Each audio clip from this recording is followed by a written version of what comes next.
భారతీయ తత్వశాస్త్రంలో అద్వైత వేదాంతాన్ని స్థాపించి సనాతన ధర్మాన్ని ఏకీకృతం చేసిన మహోన్నతమైన ఆచార్యులు మన ఆదిశంకరాచార్యులు.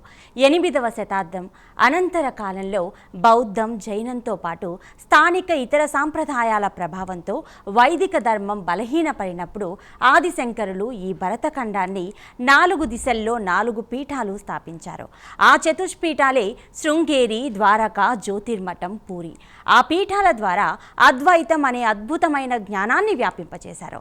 ఈ చతుష్పీఠాలే హిందూ ధర్మ ఏకీకరణకు, వైదిక సాంప్రదాయ పరిరక్షణకు చక్కగా ఉపకరించాయి. అయితే శంకరులు ఈ చతుష్పీఠాలు స్థాపించడం వెనుక ప్రధాన ఉద్దేశం ఏంటి? బౌద్ధ, జైన సాంప్రదాయాలతో పోటీపడడానికా, లేక హిందూ ధర్మ ఏకీకరణకా? అలాగే ఆదిశంకరులు ఏ ఉద్దేశంతో ఆ పీఠాలను స్థాపించారో ఆ లక్ష్యానికే ఈ 4 పీఠాలు కట్టుబడి పనిచేస్తున్నాయా? ఇప్పుడు ఈ పీఠాల అవసరం ఎంతవరకు ఉంది? దీనిపై చర్చిద్దాం. ఇది ఇవాల్టి మన అంశం. సో ఈ చర్చలో పాల్గొనడానికి మనతో పాటు ఉన్నారు నందికొండ గాయత్రి పీఠం పీఠాధిపతులు శ్రీ శ్రీ శ్రీ కాంతేంద్ర స్వామి వారు, అదేవిధంగా ప్రముఖ ఆధ్యాత్మికవేత్త ఎంవి శ్రీనివాసరావు గారు, అదేవిధంగా ఆధ్యాత్మికవేత్త తంగిరాల విశాలాక్షి గారు, మరి వారితో పాటు అన్నమయ్య పదసేవకులు ఆచార్య తాడేపల్లి పతాంజలి గారు ఈ చర్చలో పాల్గొంటున్నారు. నమస్తే అండి.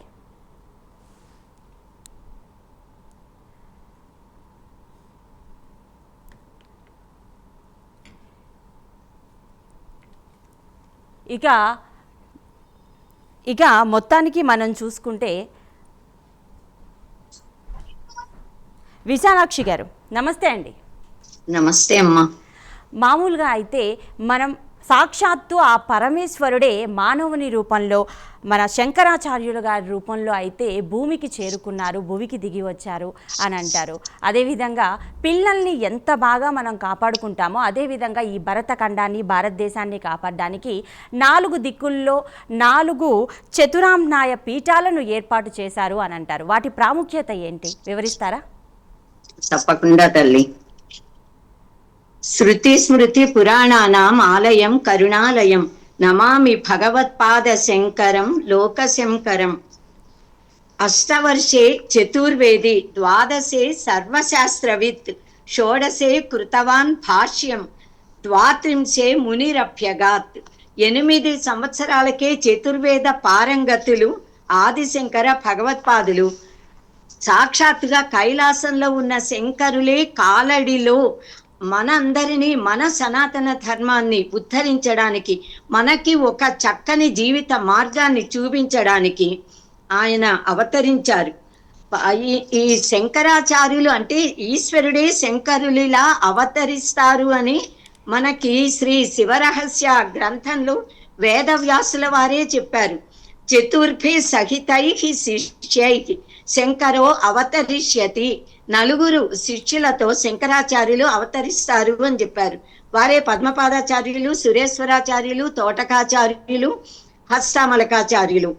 ఈ ఆదిశంకర భగవత్పాదులు తమ మఠానాయంలో ఒక శాసనం, అందులో ఇలా చెప్పారు: కృతే విశ్వగురు బ్రహ్మ త్రేతాయాం ఋషి సత్తమః ద్వాపరే వ్యాస ఏవ స్యాత్ కళావత్ర భవామ్యహం కలౌ అత్ర భవామ్యహం. నేనే పుడతా కలియుగంలో అని సాక్షాత్తు పరమశివుడు చెప్పినట్లుగా ఇది దుష్టాచార వినాశాయ ప్రాదుర్భూతో మహీతలే స ఏవ శంకరాచార్య సాక్షాత్ కైవల్య నాయక. సాక్షాత్తుగా కైలాసంలో ఉన్న పరమశివుడే మనకు ఇక్కడ ఆదిశంకర భగవత్పాదులుగా అవతరించారు అనటానికి చాలా నిదర్శనాలు ఉన్నాయమ్మా. శ్రీ దక్షిణామూర్తి వటవృక్ష మూలంలో ఉండే ఆయన వటవృక్ష మూలంలో ఉండకుండా పాదచారులై తిరుగుతూ మౌనాన్ని వదిలిపెట్టి ఆదిశంకర భగవత్పాదుల రూపంలో వచ్చారు అంటూ కూడా చెప్పారు. అజ్ఞానాంతర్గహన పతితానాత్మ విద్యోపదేశై లోకాంత్రాతుం భవదవశిఖా తామపాపద్యమాన ముక్త్వా మౌనం వటవిటపినో మూలతో నిష్పతంతి శంభోర్మూర్తిశ్చరతి భువనే శంకరాచార్య రూప. మనకి శ్రీ కూర్మ పురాణంలో కూడా ఇలా చెప్పారమ్మా. కరిష్యతి అవతారం, కరిష్యత్స్యవతారం స్వం శంకరో నీలలోకితః శ్రౌత స్మార్త ప్రతిష్టార్థం భక్తానాం హితకామ్యయ. శ్రౌత స్మార్త సంప్రదాయాలను పునరుద్ధరించడానికి, కర్మ మార్గాన్ని సుప్రతిష్ఠితం చేసి వైదిక మార్గాన్ని నిలబెట్టడానికి, బ్రహ్మ జ్ఞానాన్ని అద్వైతాన్ని విశ్వవ్యాప్తం చేయడానికి ఆదిశంకర భగవత్పాదుల రూపంలో సాంబ సదాశివుడే అవతరించాడు అని చెప్పారమ్మా. ఆయన అద్భుతమైనటువంటి 4 మఠాలని స్థాపించారు. ఈ 4 మఠాలు స్థాపించడానికి వెనక ఉన్న కారణం ఏమిటి అనంటే, మన సనాతన ధర్మాన్ని రక్షించడము. ఆనాడు 72 అవైదిక మతాలతో అంతా మొత్తం యావత్ భారతావని కూడా అతలాకుతలమై ఉన్నటువంటి సమయం. 72 అవైదిక మతాలతో ఎవరికి పడితే వారు తాము ఏది నమ్మామో అదే సత్యమనే భావనతో అందరినీ ఖండిస్తూ, మానవులని హింసిస్తూ, సంహరిస్తూ అలా ఉన్నటువంటి స్థితిలో మన సనాతన ధర్మాన్ని రక్షించడానికి, సనాతన వేదోక్త ధర్మాన్ని పునరుద్ధరించడానికి ఆ కాలంలో ఉన్న నాస్తిక మతాలు, చార్వాకము, జైనము, లోకాయతము, బార్హస్పత్యము, జైనులు, అందులో వెరైటీలు, బౌద్ధులు, వాళ్ళల్లో చీలికలు, ఇలా క్షణికవాదులు, శూన్యవాదులు, రకరకాలుగా వీళ్ళని అందరినీ కూడా ఆయన నిరసించారు. ఆయా మతాలలో భావాలలో ఉన్న లోపాలని చూపించారు. చెప్పి వారిని ఒప్పించి ఖండించి అద్వైతాన్ని స్థాపించారు.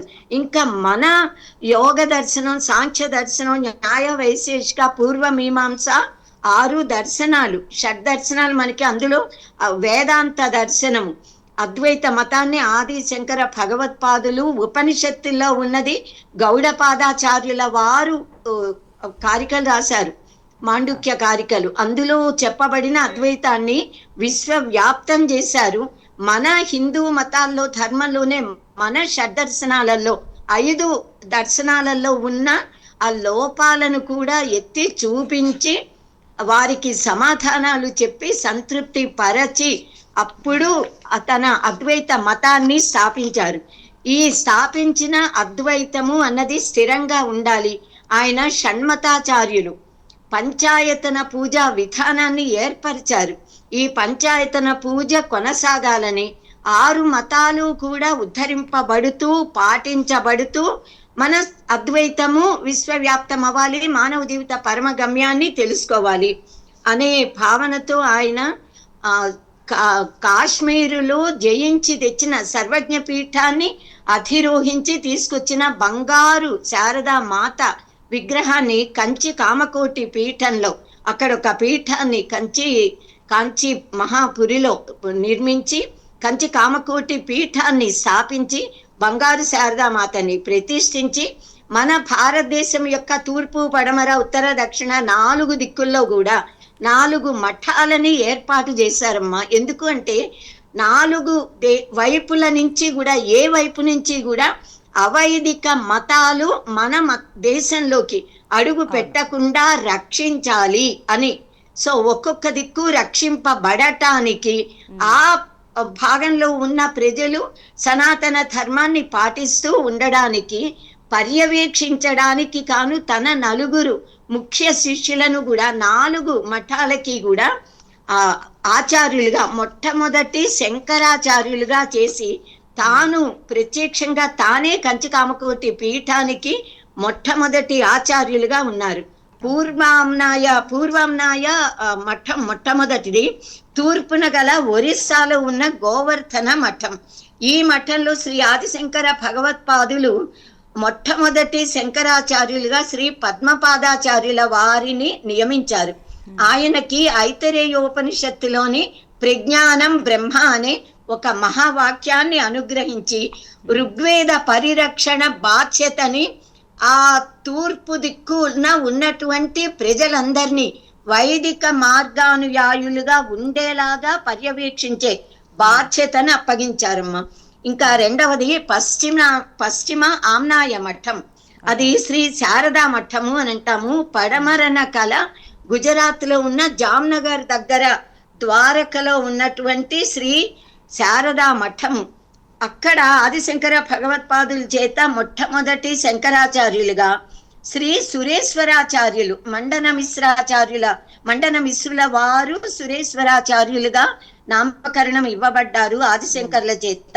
ఆయనని అక్కడ మొదటి శంకరాచార్యులుగా నియమించి సామవేదాంతర్గతమైన ఛాందోగ్యోపనిషత్తులోని తత్వమసి మహావాక్యాన్ని అనుగ్రహించారు.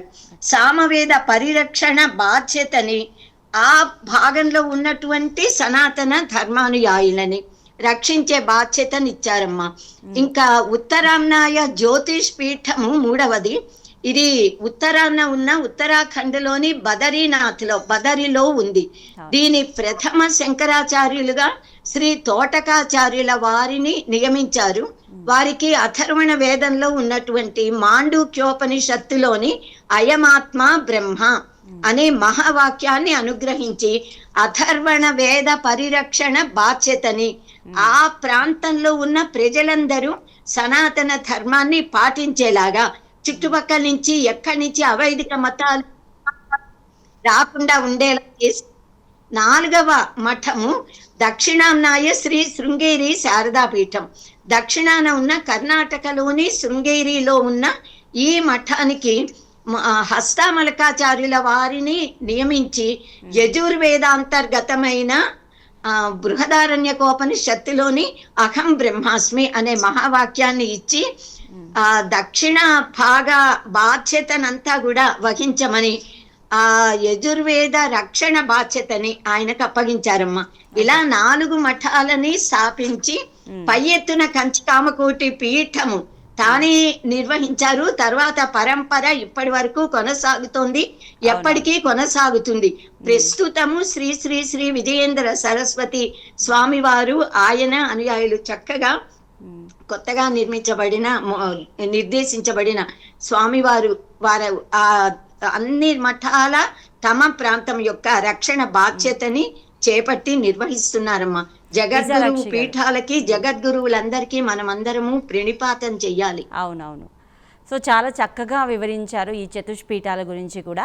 సో మొత్తానికి చూసుకుంటే ఈ 72 అవైదిక మతాలు విజృంభించిన ఎన్నో శతాబ్దాల క్రితం అయితే మొత్తానికి 3 కారణాలతో అయితే మామూలు సామాన్యుల వల్ల అయితే జరగని పని కాబట్టి, సో సామాన్య గురువు వస్తే సరిపోదు కాబట్టి సాక్షాత్తు ఆ పరమశివుడే భూమికి శంకరాచార్యుల రూపంలో రావడం జరిగింది అని అయితే చాలా స్పష్టంగా తెలియజేయడం జరుగుతుంది. సో మనతో పాటు శ్రీ శ్రీ శ్రీకాంతేంద్ర స్వామి వారు సిద్ధంగా ఉన్నారు. నమస్తే అండి. శుభాశీర్వచనమ్మా. స్వామి చెప్పండి, ఇప్పుడు శంకరుల కాలంలో బౌద్ధ జైన సాంప్రదాయాలు హిందూ ధర్మంపై ఎలాంటి ప్రభావాన్ని చూపాయి? ఇక చతుష్పీఠాల స్థాపన ఈ ప్రభావాన్ని ఎలా తగ్గించింది? సహజంగా ముందుగా శంకరాచార్య స్వాముల వారికి నమస్కరిస్తూ శృతి స్మృతి పురాణానాం ఆలయం కరుణాలయం నమామి భగవత్పాదం శంకరం లోకశంకరం. శంకరాచార్య గురవే నమః. మన పూర్వకాలంలో, మన భారతదేశంలో పూర్వకాలంలో ఎవరికి వచ్చినట్టు వాళ్ళు, అంటే అంతకుముందు కూడా వేదాలు, తర్వాత ఇతర మతాలు అన్నీ కూడా వలస వచ్చినటువంటివన్నీ కూడా చాలా ఉన్నాయి. దాంట్లో ఈ వైదిక ధర్మం అనేటటువంటిది చాలా గొప్పది, శ్రేష్టమైనది. పరబ్రహ్మ యొక్క వాణిగా మనం చెప్పుకుంటాం వేదాన్ని. ఆ వేద ధర్మాన్ని ఉద్ధరించడానికి సాక్షాత్తు భగవంతుడైనటువంటి శంకరుడే, శంకరాచార్యులుగా ఈ భూమి మీద ఉద్భవించారు. వారు అవతరించారు. వారు అవతరించి ఆ కాలంలో ఎవరైనా సరే వారి వారి మత ధర్మాలని వాళ్ళు ఉద్ధరించుకోవాలనే ప్రయత్నం చేస్తారు. ఆ సిద్ధాంత ప్రకారమే వాళ్ళు ఈ భారతదేశంలో బౌద్ధ మతాన్ని, జైన మతాన్ని, ఇతర చార్వాక మతాన్ని, కాపాల మతాన్ని, ఇట్లా రకరకాలైనటువంటి అవైదిక మతాలన్నీ కూడా చాలా ప్రబలిపోతున్నటువంటి సందర్భము. చాలా వికృతంగా, అంటే కాపాలికులు వాళ్ళు హింసా తత్వాన్ని దేన్ని బాగా ప్రబోధించినటువంటి మతాలు. అట్లా కొన్ని జంతు హింసను కావచ్చు, నరం బలులు కావచ్చు, ఇట్లా అవైదిక సాంప్రదాయాన్ని అంతా కూడా బాగా మన భారతదేశంలో ప్రబలిపోతున్నటువంటి కాలం అన్నమాట. అప్పుడు అంటే వాళ్ళంతా ఆ విధంగా వాళ్ళు వాళ్ళ ధర్మాలని మూర్ఖంగా ప్రచారం చేస్తున్నటువంటి సమయం. ఆ కాలంలోనే సాక్షాత్తు శంకరుడు శంకరాచార్య స్వాముల వారిలా అవతరించి ఈ యొక్క భారతదేశంలో వారు అతి చిన్న వయసులో, చాలా చిన్న వయసులో శంకరాచార్య స్వాముల వారు సన్యాస దీక్షను తీసుకొని మన పాదనడకన, కాలినడకన వారు భారతదేశం నలుమూలలా పర్యటించి ఇక్కడ ఏ ఏ మతాలు ప్రచారంలో సాగుతూ ఉన్నాయో అంటే భారతదేశంలో వాటన్నిటిని కూడా సాంప్రదాయబద్ధంగా అంటే విరుద్ధంగా కాదు, మళ్ళా వాళ్ళతో సాంప్రదాయబద్ధంగా వాదిస్తూ, శాస్త్రీయంగా వాదిస్తూ వాళ్ళ యొక్క ధర్మంలో గొప్పదనం ఏంటి, మీ ధర్మంలో గొప్పదనం ఏంటి అనేటటువంటి విషయాన్ని వారు ప్రత్యక్షంగా వాళ్లకు తెలుసుకొని, అవును, సాక్షాత్తు ఆ బ్రహ్మ సరస్వతులతో కూడా చేయడం జరిగింది. వారు ప్రత్యక్షంగా చూపించి ఆ ధర్మాలన్నిటిని కూడా ఓడించి వారు స్వయంగా ఈ మన సనాతన ధర్మాన్ని కాపాడినటువంటి వారు అన్నమాట. అట్లా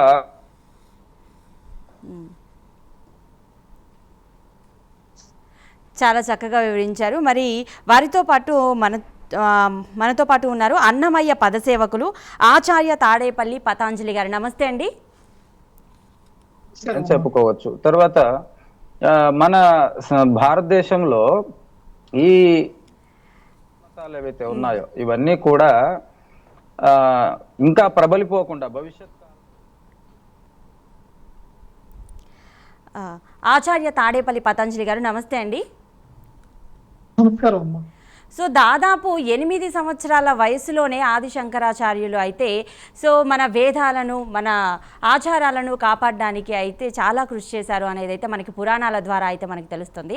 అసలు ముందుగా మనం చూసుకుంటే చతుష్పీఠాలను భారతదేశ సరిహద్దుల్లో 4 దిశల్లో స్థాపించడం వెనుక ప్రాముఖ్యత ఏమైనా ఉందా, మీరు వివరించండి.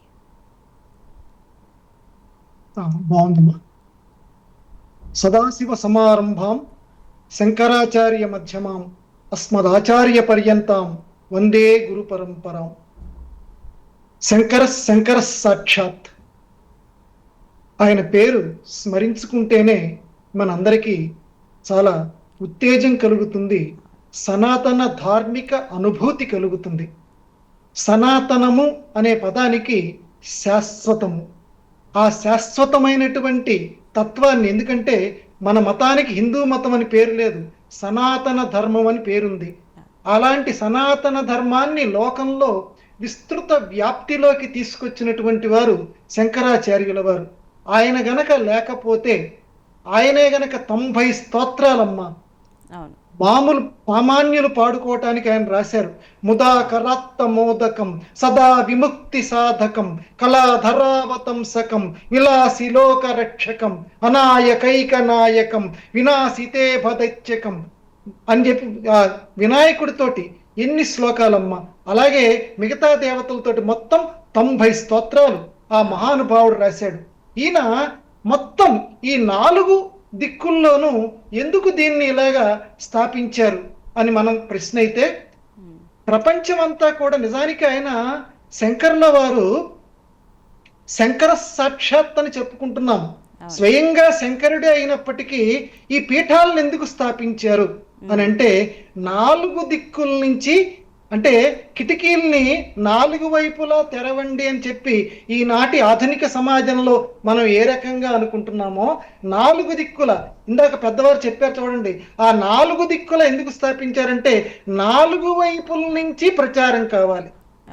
ఒక పల్లకి ఉందనుకోండి, పల్లకి ఒక పక్కన మోస్తే సరిపోదు, మొత్తం 4 కూడా మోస్తేనే ఆ పల్లకి సరిగ్గా ముందుకు వెళుతుంది. ఆ రకంగానే ఒక్క పక్క కాదు, ఈ దేశం నలుగురిది, నలుగురికి సంబంధించింది, 4 దిక్కుల్లోనూ ఉండాలి అనేటువంటి ఒక ఉదాత్తమైనటువంటి ఆశయంతో శంకర భగవత్పాదుల వారు 4 దిక్కులా పెట్టారు. ఒక్క దిక్కున పెడితే సరిపోతుంది ఆయనకున్నటువంటి ప్రభావానికి, కానీ 4 దిక్కులు పెట్టడానికి కారణం ఏంటంటే నలుగురు కూడా, ఇప్పుడు చూడండి దేవుడి పెళ్లికి అందరూ పెద్దలు అంటారు, అలాగే నలుగురు కలవాలి. 4 దిక్కుల్లోని జనాలందరిలోనూ కూడా ఇది నా హైందవం, ఇది నా సనాతన ధర్మం, ఇది నా షణ్మతము, ఈయన నా శివుడు, ఈయన విష్ణువు, ఈయన కుమారస్వామి, ఈమె నా దేవి అనేటువంటి భావన 4 దిక్కుల్లోనూ రావాలి. నాలుగు దిక్కుల్లో ఉన్న ప్రజల్లోనూ రావాలి ఎప్పటికప్పుడు. ఎందుకంటే భావన అనేది ఎప్పటికప్పుడు మొలకెత్తుతుంటుంది, మళ్ళీ వెంటనే ఉపశమిస్తూ ఉంటుంది. మామూలుగా ఇవాళ చెప్పామనుకోండి ఒక ప్రబోధం, అప్పటికి త్వరలేదండి, వింటామండి, బాగానే ఉందండి, ఆచరిస్తామండి అంటాం. మళ్ళీ నెమ్మదిగా ఆ విన్నటువంటిది అడుగంటిపోతూ ఉంటుంది. ఎందుకంటే మనం అందరం కూడా బలహీనతలు కలిగినటువంటి మానవులం. అందుకే 4 దిక్కులా కూడా ఇలాంటి మతాచార్యుల్ని పెట్టి, తన ప్రతినిధులుగా పెట్టి ఎప్పటికప్పుడు వాళ్ళల్లో చైతన్యం రగల్చండి, మన మతం పట్ల విశ్వాసం కలగ చేయండి. ఇదిగో దానికోసం నేను 90 స్తోత్రాలు రాశాను, 90 ప్రకరణ గ్రంథాలు రాశాను, వీటన్నింటినీ కూడా ప్రచారం చేయండి అని చెప్పారు. అందుకని 4 దిక్కులా కూడా ఆ మహానుభావుడు పీఠాలని స్థాపించాడు. చాలా చక్కగా వివరించారు. ఇక మొత్తానికి మనం చూసుకుంటే ఇప్పుడు శైవం, వైష్ణవం, శాక్తేయం, గానాపత్యం ఇవన్నీ ఒక తాటి మీదకు తీసుకొచ్చి ఏ దేవతలను పూజించినా మిగతా వారందరినీ కూడా వారి రూపాలుగా పూజించాలి అని పంచాయతన పూజ అని కూడా చెప్పడం జరిగింది శంకరాచార్యులు. అసలు పంచాయతన పూజ అంటే ఏంటి? అద్వైతాన్ని ప్రవచించిన ఆదిశంకరులు హిందువుల్లోని వివిధ సాంప్రదాయాలను ఎందుకు ప్రోత్సహించారు? వివరించండి విశాలాక్షి గారు. విశాలాక్షి గారితో పాటుగా ఎంవి శ్రీనివాసరావు గారు కూడా ఉన్నారు. శ్రీనివాస్ గారు, మీరు చెప్పండి. నమస్కారం అమ్మా. నమస్తే అండి. శంకరాచార్యుల గురించి చెప్పడానికి ఒక వాల్యూమ్ అమ్మా, అది ఒక పూటలో 1 నిమిషంలో చెప్పేది కాదు. అవునండి, అవును. పంచాయతనము అంటే 5 ఆయతనము అంటే స్థానాలు, 5 దేవతల్ని, ప్రధాన దేవతల్ని. అప్పట్లో గాణపత్యం కానీ, శాక్తేయం కానీ, వైష్ణవం కానీ, శైవులు కానీ, ఇలా వివిధ రకాలైనటువంటి మతాలన్నీ కలిపి ఒకే స్థానంలో అన్నిటిని పూజించుకోవచ్చు. దేవుడు జీవుడు ఒకటి, వేరు కాదు. అది అద్వైత సిద్ధాంతాన్ని ఆయన ప్రచారం తీసుకొని వచ్చారు. దేవుడు వేరు, జీవుడు వేరు కాదు. నీలో ఆత్మలోనే ఉంది. ఈ ఆత్మ సాక్షాత్కారం పొందాలంటే నీ గురించి నువ్వు తెలుసుకో. నువ్వు ఎక్కడికో పోక్కర్లేదు, ఏ కొండలకి గుట్టలకి ఆలయాలకి వెళ్ళక్కర్లేదు. మొత్తం అన్ని కూడా, అన్ని శక్తులు కూడా, అన్ని దేవతలు కూడా ఒకే స్థానంలో పెట్టి 5 దిక్కుల ప్రధాన దేవతను నువ్వు ఏ విధంగా ఆరాధన చేసుకుంటావో అందరికీ ఆమోదయోగ్యమైనటువంటి విధానంలో నువ్వు విష్ణు స్వరూపం అయితే విష్ణువుని మధ్యలో పెట్టి, మిగతా 4 కూడా వివిధ రూపాల్లో పెట్టి, వివిధ ప్రదేశాల్లో పెట్టి, దిక్కుల్లో పెట్టి, నువ్వు ఈ 5టిని నీకు ఇష్టమైన దేవతను పూజ చేసుకుంటే అన్ని కూడా ఒకటే దేవతకి చెందుతాయి. ఉదాహరణకి ఒక తెల్ల రంగు ఉందనుకోండి, ఈ తెల్ల రంగుని మనం విడగొడితే 7 రంగులు వస్తాయి, 7 వర్ణాలు వస్తాయి. ఈ 7 వర్ణాలు కలిపితే మళ్ళీ పరమాత్మ ఒకటే. సో ఇన్ని రకాల దేవతలన్నీ కూడా ఒకటే దేవతగా అన్నది, ఒకటే దేవుడు అని చెప్పడానికి ఒక ఉద్దేశం, ఆయన మంచి ఉద్దేశంతో ఇలా పంచాయతన విధానాన్ని పెట్టారు. ఉదాహరణకి విష్ణు మధ్యలో ఉన్నాడు అనుకోండి, శివుడు తూర్పులో పెట్టారు ధ్యానం, ఆయన జ్ఞానానికి స్వరూపం, ధ్యానం చేసుకోవడానికి. అలాగే నార్త్లో అంటే ఉత్తరంలో గణపతిని పెట్టారు. తర్వాత దక్షిణంలో అమ్మవారిని పెట్టారు, అమ్మవారు శక్తి లక్ష్మీ స్వరూపం అని. తర్వాత సూర్యుడిని కాంతి స్వరూపం, ఆయన మనకి పడమటి దిక్కులో పెట్టారు. ఇలాగా పంచాయతనం అనే ఏర్పాటు చేసి, అంటే మీకు ఏ నచ్చినైనా ముందు మధ్యలో ఏ దేవతను పెట్టుకుంటామో అది మీకు ప్రధాన దేవత అవుతుందని ఆ విధానాన్ని తీసుకొచ్చారు. అంటే సముద్రము దేవుడు అనుకుంటే, అలలు జీవుడు అనుకుంటే, సముద్రం నుండి అలలు వస్తాయి, మళ్ళీ అలలన్నీ సముద్రంలోనే కలిసిపోతాయి. అందుకే దేవుడు జీవుడు ఒకటే అన్నటువంటి సిద్ధాంతం, అద్వైత సిద్ధాంతాన్ని చేసి యువతల బౌద్ధులు, నాస్తికులైనటువంటి విధానమైనటువంటి బౌద్ధులు, జైనులు ఇట్లాంటి వాళ్ళందరికీ కూడా మేము ఇన్ని దేవుళ్ళు ఏమిటి, ఇన్ని విధానాలు ఏంటి మీకు అన్నటువంటి ఆ రోజుల్లో అనైక్యతను ఉంటే ఆ అనైక్యతను కూడా ఐకమత్యం తీసుకురావడానికి 4 పీఠాలను స్థాపించి, ఒక్కొక్క పీఠం అంటే ఇక్కడేం లేదమ్మా, ఒక యూనివర్సిటీ అనుకోవాలి, ఒక విశ్వవిద్యాలయం. అది దానిలో పండితులు ఉంటారు, వాళ్ళకి ఒక ప్రణాళిక, పాఠ్యాంశాలకు ఒక ప్రణాళిక, ఒక సిస్టమ్ ఉంది, ఒక శాస్త్రం ఉంది, ఈ ధర్మం ఉంది. ఈ విధంగా మీరు 4 చోట్ల కూడా ఒకే విధానాన్ని ప్రవేశపెట్టి 4 చోట్ల కూడా ఈ ధర్మాన్ని మీరు ప్రచారం చేయండి. ధర్మం రక్షిత ధర్మం రక్షిస్తే అది మిమ్మల్ని రక్షిస్తుంది అన్నటువంటి మహానుభావుడు చెప్పాడు. ధర్మం అంటే ఏంటి అంటే do your duty, that is a beauty, not to లూటీ అని అర్థం. అంటే ఎవరి డ్యూటీ, ఎవరి పనులు వాళ్ళు చేసుకోవాలి. అలాగా ఆయన చాలా అద్భుతమైనటువంటి ఈ పీఠం ద్వారా మంచి మంచి పండితుల్ని, మంచి మన ధర్మాన్ని రక్షించే విధానంగా దాన్ని స్థాపించి, దానికి సంబంధించినటువంటి రాజుల దగ్గరికి వెళ్ళి, అయ్యా ధర్మం రక్షించబడితే మన రాజ్యం కూడా బాగుంటుంది అని వాళ్ళని మెప్పించి, వాళ్ళ ద్వారా వచ్చినటువంటి ధనంతో, వాళ్ళ ద్వారా వచ్చినటువంటి సహకారంతో ఈ పీఠాలకి పరంపరని కొనసాగించి, ఇప్పుడు చూడండి చాలా దేవుళ్ళు ఉంటారు. ఇప్పుడు కొంతమంది ఆధ్యాత్మికవేత్తలు పెద్ద ప్రముఖమైనటువంటి ఉంటారు. ఇప్పుడు సత్యసాయిబాబా తీసుకున్నాం అనుకోండి, ఆయనకు పరంపర లేరు. కానీ శంకరాచార్యులకి 4 చోట్ల కూడా పరంపర ఉంది. ఇంకా ఆ పరంపర కొనసాగుతుంది. అంటే ఆయన ఏం చెప్తున్నారో ఇప్పటి వరకు ఈనాడు ఆధునికమైనటువంటి విజ్ఞానం ఉన్నటువంటి ఈ యొక్క జనాలందరికీ కూడా మన ధర్మం గురించి ప్రపంచానికి తెలియజేయడం కోసమే ఈ విధానాన్ని పెట్టి, 4 పీఠాలు పెట్టి, పంచాయతన పూజ ముఖ్యంగా ఒకటే దేవతను ఆరాధన చేస్తే అన్ని దేవతలకి చెందుతుంది అన్నటువంటి విషయాన్ని ఆయన కూలంకుషంగా చెప్పడం కోసమే పంచాయతన విధానాన్ని తీసుకొచ్చాడు. ఇది చాలా గొప్ప విధానం ఇది. అంటే మీకు ఎంతమంది దేవుళ్ళు ఉంటారు? మనకి మిగతా మత వాళ్ళందరూ కూడా చెప్తుంటారు కదండి, మీకు చాలా మంది దేవుళ్ళు ఉన్నారు అని. మనందరికి దేవుడు ఒకటే, బ్రహ్మం ఒకటే, పరబ్రహ్మం ఒకటే, మనకు బ్రహ్మం ఒకటే. 5 కూడా ఒక్కడిని పూజ చేస్తే అందరికీ చెందుతుందని చెప్పడం కోసమే ఆ రోజులో ఆయనే ఊహించాడు. ఇలాంటి పిచ్చి ప్రశ్నలు ఈ రోజుల్లో వేస్తారని చెప్పి ముందుగా భగవంతుడైనటువంటి శంకరాచార్యులే ఈ విధంగా మనకు ఊహించి పంచాయతన విధానం పెట్టారమ్మా.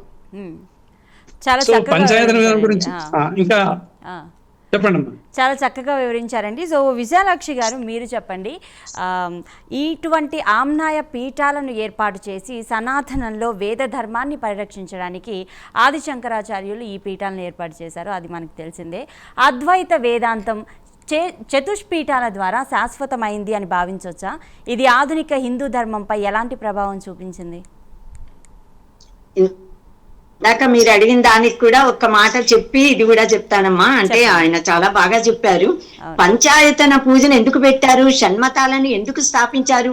ఆయన ముఖ్య ఉద్దేశమేమో అద్వైత మత స్థాపన, అద్వైత మతాన్ని విశ్వవ్యాప్తం చేయడం కదా అని. అంటే ఒక మన ధర్మం, సనాతన ధర్మం అనేది ఒక మహావృక్షం అయితే ఆ వృక్షము నిలిచి ఉండాలి, సనాతన ధర్మ వృక్షం స్థిరంగా ఉండాలి అంటే అందులో పూజింపబడే ఆ దేవీ దేవతల పూజా విధానాలు చక్కగా కొనసాగాలి. అప్పుడే మనకి అది పుష్పించి ఫలించి పుష్పాలు ఫలాలు మనకి మన ధర్మార్థ కామ మోక్షాలని ఫైనల్ గా మనకి ఇవ్వబడిన ఆ పురుషార్థాలు, ఆ ముక్తిని పొందాలి అన్నా, అద్వైత జ్ఞానం కలగాలి అన్నా, అద్వైతము అంటే నా ద్వైతం కదా, 2 కానిది, ఉన్నదొక్కటే. ఏకో దేవ సర్వభూతేషు గూఢః సర్వవ్యాపి సర్వభూతాంతరాత్మ. ఉన్నది ఒక్క దైవమే. ఆ ఒక్క దైవానికే భిన్న భిన్నమైన నామరూపాలనిచ్చి మనము పూజిస్తున్నాము అనే జ్ఞానం కలిగించడానికి పంచాయతన పూజని, షణ్మతాలని స్థాపించారు. ఎందుకంటే మన వేదంలో, మన పురాణాల్లో, మన శాస్త్రంలో చెప్పబడిన దైవాలని మాత్రమే మనము ఆరాధించాలి.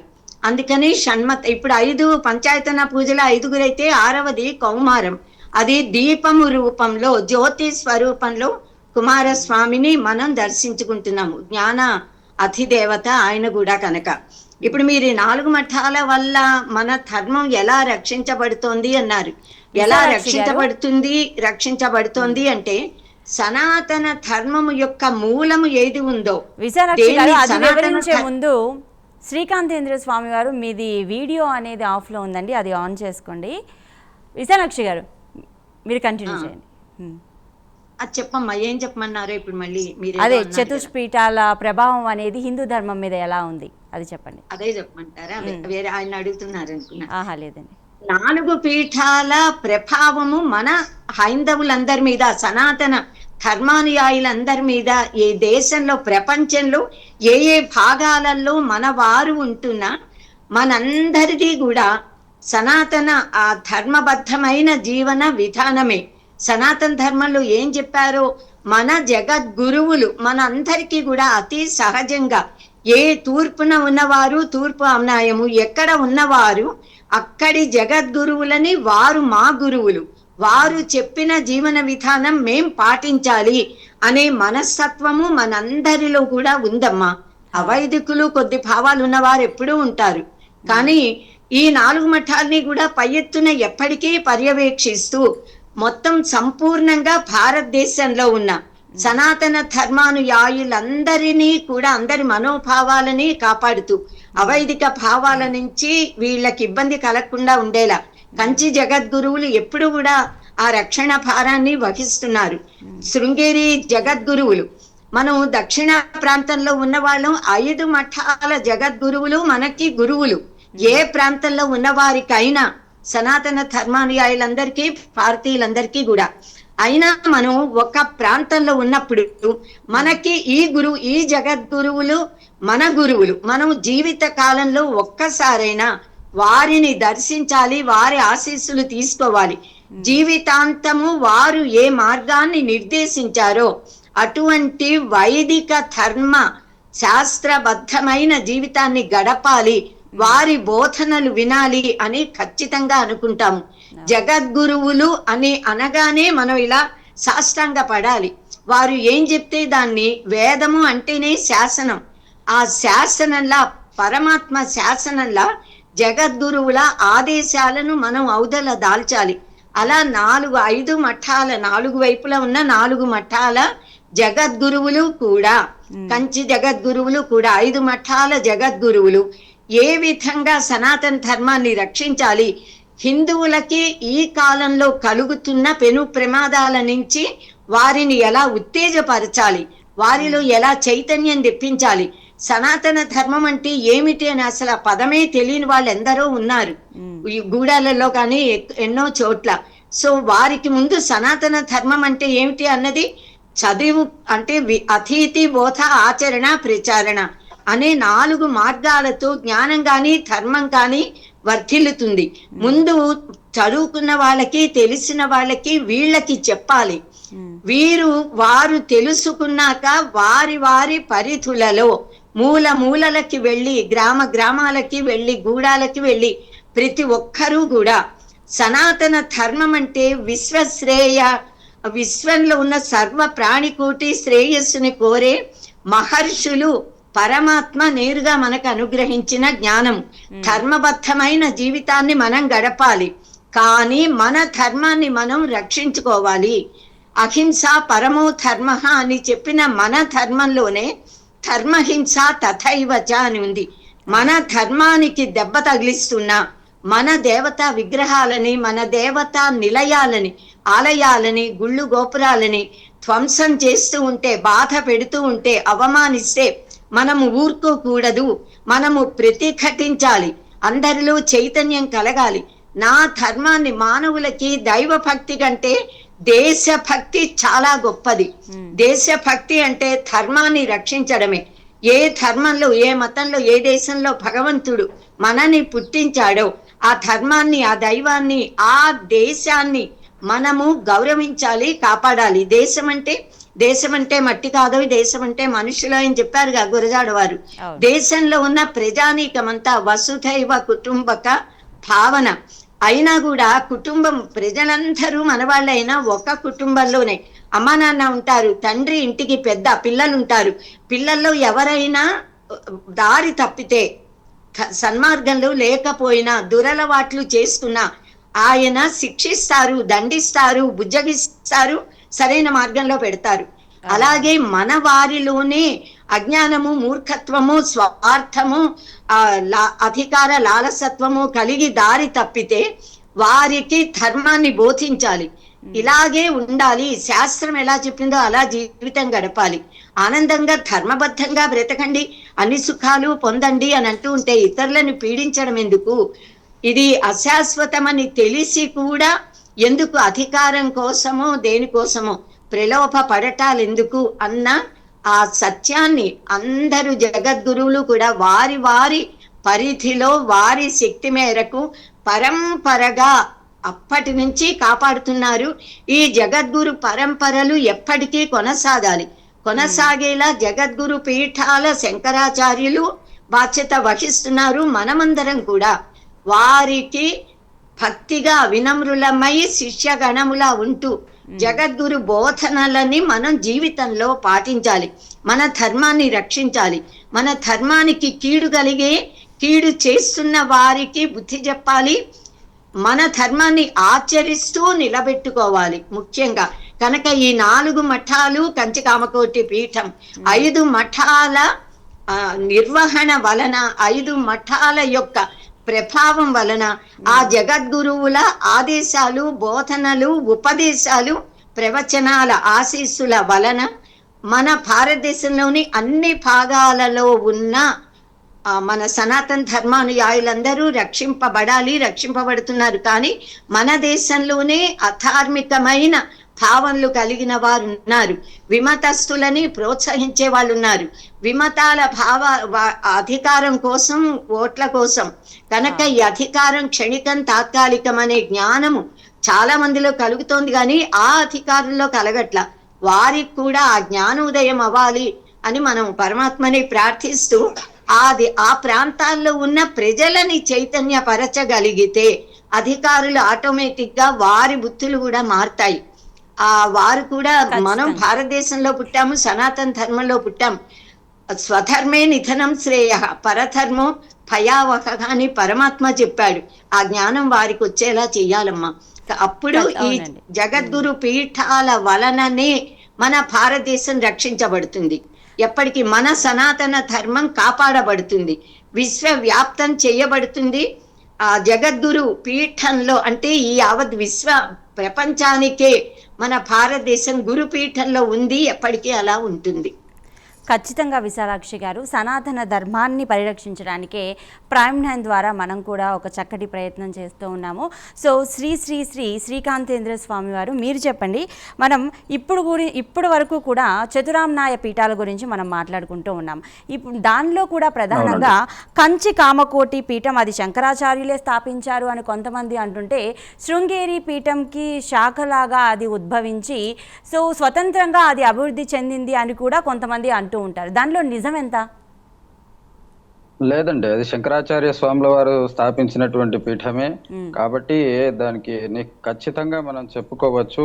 శంకరాచార్యులు స్వయంగా సర్వజ్ఞ పీఠాన్ని ఇక్కడ తీసుకొని వచ్చి స్థాపించారు. కాకపోతే మొదట్లో వేరొక ప్రాంతంలో ఉండేది, తదుపరి కంచిలోకి మార్చినట్టుగా మనకు కంచి మఠం హిస్టరీ చెప్తా ఉంది. కాకపోతే ఏది ఏమైనప్పటికీ అది శంకరాచార్యులు స్థాపించినటువంటి మఠం, దాంట్లో ఎటువంటి సందేహం లేదు. శాఖాపీఠం అయితే ఎక్కడ చెప్పినట్టుగా లేదు. ఇంకోటి మనకు శంకరాచార్య స్వాముల వారు కూడా ఎక్కడ మనకు ఆ విధంగా చెప్పి ఉండలేదు.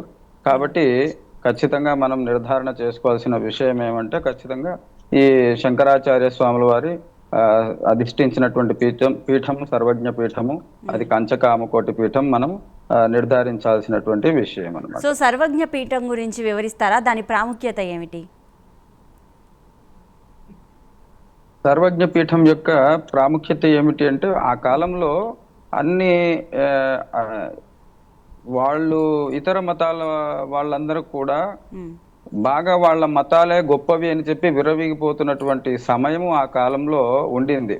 పూర్వకాలంలో ఈ భారతదేశానికి ఒక దిశానిర్దేశం చేయగలిగినటువంటి ఒక గురుత్వము, సార్వభౌమాధికారం ఉండాలని చెప్పేసి పూర్వకాలం దేవతల చేత స్థాపించినటువంటి పీఠం ఏదైతుందో అది సర్వజ్ఞ పీఠం. ఆ పీఠం అర్థంలోనే ఉంది అన్ని తెలిసినటువంటి వాళ్ళు. సర్వజ్ఞ, సర్వ అంటే అంత, జ్ఞ అంటే తెలిసినటువంటి వాళ్ళు, అంటే అంత అన్ని విషయాలు తెలిసినటువంటి వాళ్ళు. అన్ని విషయాలు ఎప్పుడు అంటే బ్రహ్మజ్ఞానమునందు మనకు అన్ని విషయాలు బోధింపబడతాయి, గోచరింపబడతాయి.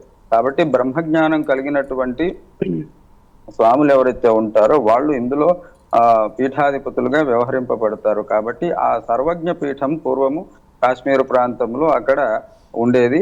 అది ఆ పీఠాన్ని స్వాముల వారు జయించి, తనకు తానుగా జయించి అక్కడి నుంచి ఈ కంచి ప్రాంతానికి మళ్ళా తీసుకొని వచ్చినటువంటి చరిత్ర మనకంతా కూడా తెలుస్తుంది.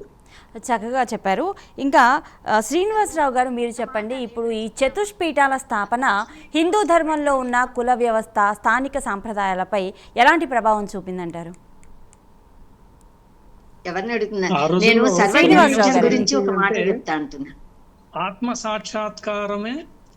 ఆత్మ సాక్షాత్కారం ద్వారా మనం ఏదైనా శ్రీనివాసరావు గారు మీరు సాధించుకోవచ్చు చెప్పండి. అనేటువంటి విషయం శంకరాచార్య వారు కుల వ్యవస్థ గురించి అప్పట్లో ఆయన పట్టించుకోలేదు అనడానికి ఏం లేదు. కాకపోతే ధర్మం గురించి మనం ఖచ్చితంగా మనం చెప్పగలిగితే, నువ్వు ధర్మాన్ని నీ యొక్క విధిని నువ్వు కరెక్ట్గా నువ్వు సరిగ్గా చేసుకున్నట్లయితే అది నిన్ను రక్షిస్తుంది. కులంతో వ్యవహారం ఏం లేదు, భగవంతుడు ఆత్మతో సంబంధం ఉంటుంది. సో ఆత్మ గురించి నువ్వు తెలుసుకునే అని బలమైనటువంటి వాదన వినిపించి వారు కుల వ్యవస్థ గురించి ఎక్కువగా ఏమీ మాట్లాడలేదు. కారణం ఏంటంటే ఆయన అంటే మరొక కారణం కూడా ఉంది. 33 సంవత్సరాలు జీవించి ఆ మొత్తం కాశ్మీర్ నుండి కన్యాకుమారి వరకు చాలాసార్లు నడక ప్రయాణం ద్వారా వెళ్ళి ఎన్నో రకాల దేవాలయాలని పరిరక్షిస్తూ ధర్మాన్ని సంరక్షిస్తూ చేస్తున్నటువంటి విషయంలో ఆ కాలంలో మెయిన్ ప్రధానమైనటువంటి సమస్య ఏంటంటే ఈ నాస్తికవాదం ఎక్కువ ప్రబలమైనటువంటి రోజుల్లో వారికి చెప్పేది ఏంటంటే, బాబు ఆత్మ ద్వారా మనం జ్ఞానం సంపాదించుకోవచ్చు కానీ కుల వ్యవస్థ కాదు, కులం ముఖ్యం కాదు అన్నటువంటి ఆయన పరోక్షంగా చెప్పారు. దానికి బలమైనటువంటి వాదన కూడా వినిపించారు ఆ రోజుల్లో ఆయన శంకరాచార్యుల వారు.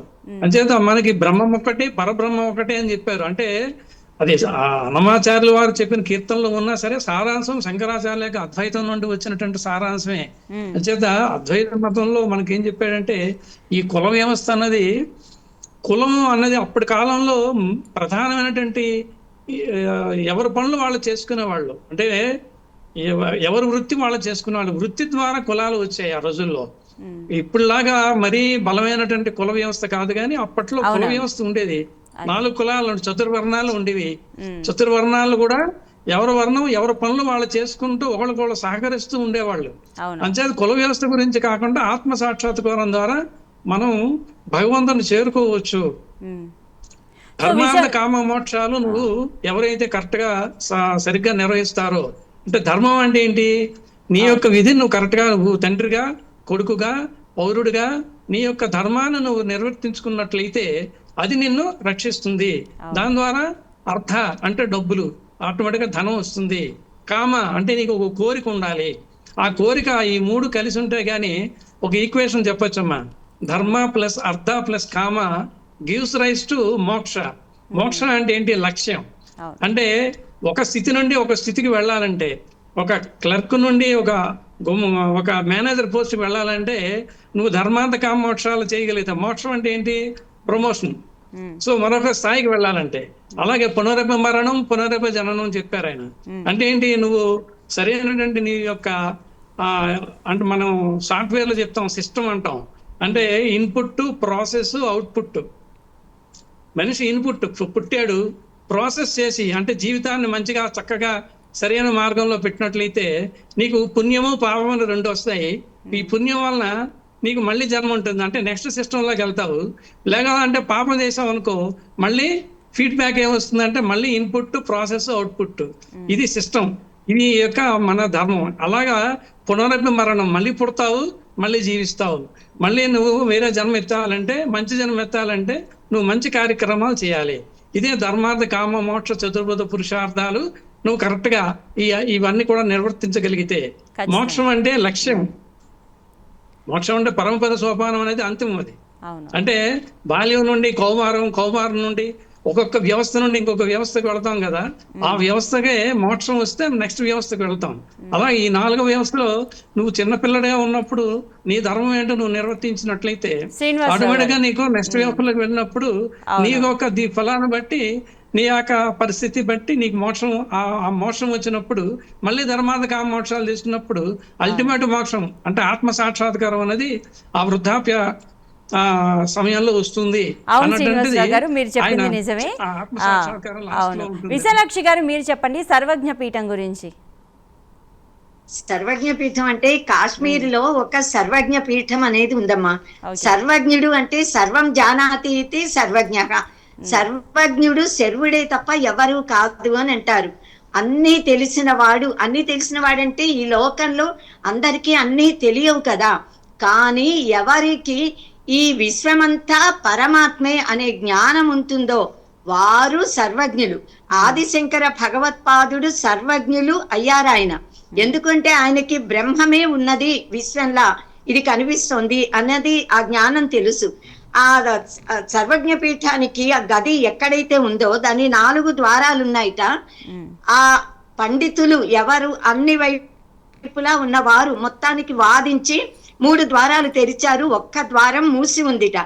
ఆదిశంకర భగవత్పాదులు శిష్యులతో కలిసి అక్కడికి వెళ్ళి అక్కడ ఉన్నటువంటి ఆ పండితులు ఎవరెవరు ఉన్నారో వారందరినీ వాదించి వాదనలు జయించి ఆయన లోపలికి వెళ్ళారు. ఆ ద్వారాన్ని అంటే ఎవరు గెలిస్తే అప్పుడు ఆ ద్వారం ఆటోమేటిక్ గా తెరుచుకుంటుంది అనమాట. అక్కడ ఉన్న బౌద్ధులు గాని, జైనులు గాని, విమతస్థులు లేకపోతే ఎవరో అందరినీ ఒప్పించారు. ఆ ద్వారం తెరుచుకుంది, ఆయన లోపలికి వెళ్ళారు. ఇలా మెట్లు ఎక్కి పైకి వెళ్ళాలి. అక్కడ సర్వజ్ఞ పీఠం ఉంటుంది, దాని మీద కూర్చోవాలి. అప్పుడు వారు సర్వజ్ఞులు అని యావత్ విశ్వము నమస్కరిస్తుంది. అక్కడ బంగారు శారదామాత విగ్రహం ప్రతిష్ఠించబడి ఉంది. ఆమెకి నమస్కరించి ఆవిడని తీసుకురావాలి.